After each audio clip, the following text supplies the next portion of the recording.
We're at the 2019 CROI. We're here in Seattle, Washington. We're here with Mohammed Lamorde and Saye Khoo. And we appreciate one from Uganda, the other from Liverpool. And we appreciate you taking the time to visit with us about the study in women, new drug in women, and the way this trial is designed. I'm going to let you introduce the trial. Thank you very much. So the study is called Dolphin 2. And it's really about Dolutegravir, which is the new HIV drug you mentioned, in late presenting HIV mothers. So women with HIV that really find out that they have HIV very late in pregnancy. So HIV is spread, through different means, sexual route, but one of the ways it's spread is from the mother to the child. The amount of virus that the mother has at the time of delivery, called the viral load, can influence how much the possibility is for transmission from the mother to her child. So women with a high viral load or a lot of virus are more likely to transmit HIV to their babies. This is a problem that continues to be seen in Africa. Women show up at antenatal clinics in the last few months of pregnancy. You do an HIV test, they find out immediately that they have HIV, and you need to start them on treatment. The challenge with that is that this category of women are more likely to transmit than women that have started much earlier.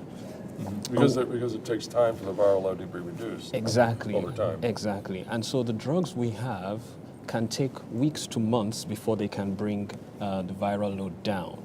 What we wanted to do in this study was to look at a new drug that we know can reduce the HIV virus faster than existing treatments. And so we wanted to look at Dolutegravir, which is the new drug, and compare it to the standard treatment that we have in Africa, which is Efavirenz. Because we know that drug reduces the viral load much quicker. Exactly. Down below. Exactly. So, these drugs are used along with other anti-retroviral drugs. So they would be considered the third drug in the regimen. But we're always looking to see how we can improve the existing treatments that we have. So in this case, we were thinking if we can reduce the amount of time that is needed for the woman to get the virus down, then we're likely to prevent transmission to her children. Is some of the concern the fact that these new drugs would be more expensive? And if that were the case, then would you put them on that treatment because it would bring the viral load down quickly, and then transfer them to a less expensive, more traditional treatment at this time? So it's interesting you mentioned that. Typically new drugs come in and they're very expensive in developing countries, and often we have delayed access. But what has happened with Dolutegravir is that there have been agreements with the manufacturer to produce generic versions of the drug much earlier. And many African countries have started to identify Dolutegravir as one of the first drugs that would be used for patients. So they could continue on with that. Exactly. Because it's affordable. Exactly. So in many countries, particularly where older drugs have been used for a long time, programs have evaluated and they've seen the need to shift to newer drugs like Dolutegravir. And quite fortunately, the price point for developing countries is quite low. Would you know anything about the accessibility in low to middle income countries, or no? So, because that might be a different story. I don't know. Exactly. So I was actually referring to countries like Uganda, which is low middle income. There have been arrangements at the UNAIDS level to ensure that generic versions of these drugs, these are basically copies of the original drug, are made available to millions of people. I think the barrier really is making sure we have the evidence to use it for the right categories of people. Gotcha. Yeah. And then we were going to talk with you about some of the results that you've taken out of this trial. So with all that background in mind, we designed the Dolphin 2 study as a randomized trial to compare Dolutegravir against Efavirenz. We know that Dolutegravir acts much more quickly, but that data comes almost entirely from non-pregnant adults. And so we did this randomized trial to look at the proportion of mothers in this late treatment start group who become undetectable at delivery. So between the two arms. And what we found was that there was a big difference indeed, as we would have expected. So the proportion of women in the dolutegravir arm having an undetectable viral load, which is the best proxy for the lowest risk of transmission from mother to child, that proportion was 74% in the dolutegravir arm, whereas it was only 43% in the Efavirenz arm, and that was highly significant. We also found that the drug was very well tolerated by the mothers. So this study was designed to look at those differences in virological responses, but we were also able to capture adverse events to the mothers and also in the infants. And notable amongst the adverse events were 4 stillbirths, all in the dolutegravir arm. We had 8 infant deaths across both arms, and we also had 3 mother-to-child transmissions of HIV, and those were also in the dolutegravir arm. So clearly, when you've got data like that, you have to scrutinize each case in great detail, and we did that. And so if you look at the 4 stillbirths, there were clear reasons for death, resulting from maternal infection in 2 of them. Not associated with treatment. Not associated with treatment, so maternal infection in 2 of them and obstetric complications in the remaining 2, and we had judged that not to be related or unlikely to be related to drug. For the transmissions, the babies tested positive very early on, so 3 days, 5 days, and 11 days postpartum following delivery. And that coupled with the fact that the mothers had all very low viral loads, so less than 50 copies in 2 mothers and 200 copies in the third mother. So that early positivity coupled with a low maternal delivery viral load strongly suggests that these infections were acquired in utero. Okay. And then for the 8 infant deaths, there were clear reasons, extreme prematurity in 2 babies, 4 infants had respiratory distress or birth asphyxia, and 2 infants had severe sepsis. Again, the drugs were not implicated. Yeah. Taken together, I guess this suggests that there are this is consistent with what we know about women who present late, because they're a group that are very vulnerable to adverse outcomes and may have poorer access to health treatment and all the rest of it. So I think that's something that we recognize. Nonetheless, there was this clear virological difference between the dolutegravir and the Efavirenz arm.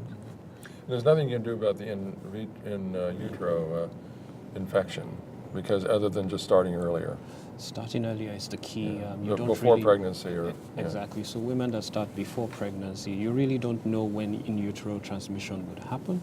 And as Saye mentioned, often this is a category of women who either have less access to information about antenatal care in general. So they often, for the study, these women discovered that they had HIV when they presented for the first time to antenatal care.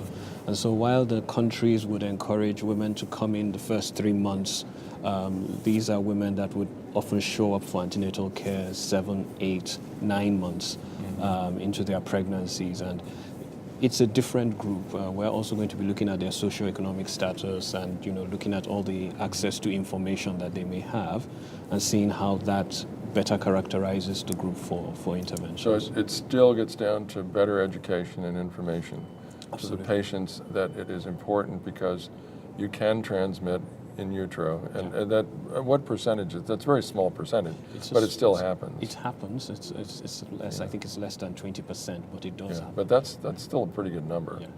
Yeah. So it's very much worthwhile to think. Now, of course, we have to find the resources and the commitment for the health departments to really work hard to bring the women in, before pregnancy.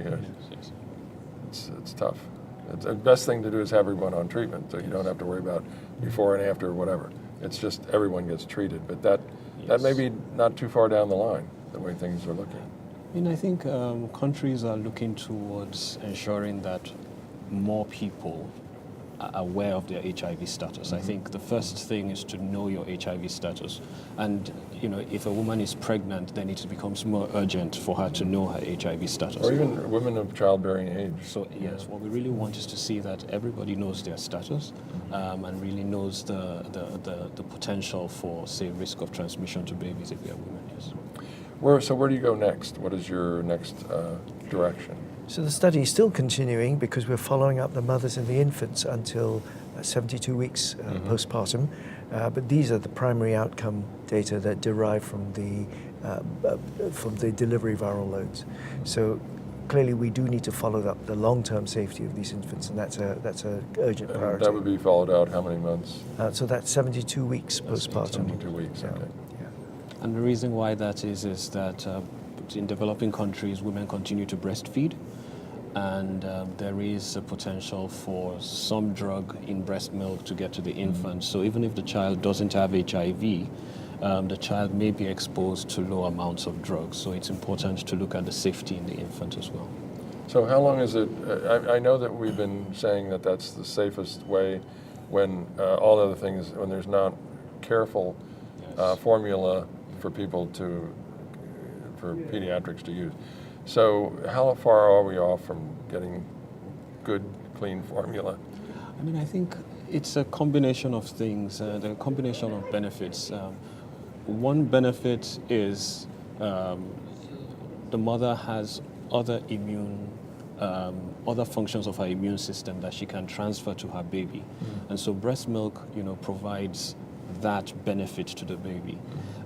What we saw was a situation that children that either mixed feed, so they take breast milk but also use formula feed, tended to have the highest risk for death in early life. And to avoid that death, it was found that sticking to exclusive breastfeeding would offer the best protection, and that is something that will be available, immediately available to all the infants in developing countries. Right. So that recommendation, I think, has the benefit of protecting from, say, diarrheal diseases, but at the same time, there are other benefits that come from breast milk, some of which are not fully understood. That we feel that children born to women with HIV still benefit when they have breast milk. I think the key thing is to ensure that the women receive anti-retroviral therapy and have suppressed viral loads. I think in that context, the risk to the infant is very low. Well, your work is very appreciated by all, I'm sure. And we appreciate you taking the time to visit with us on it. And I hope that you'll come back when you have more data and more results from the ongoing trial and farther out. Thank you very much. Thank you very Thank much. you. I Thank you appreciate very your much. help. Thank you. Thank you. Pleasure.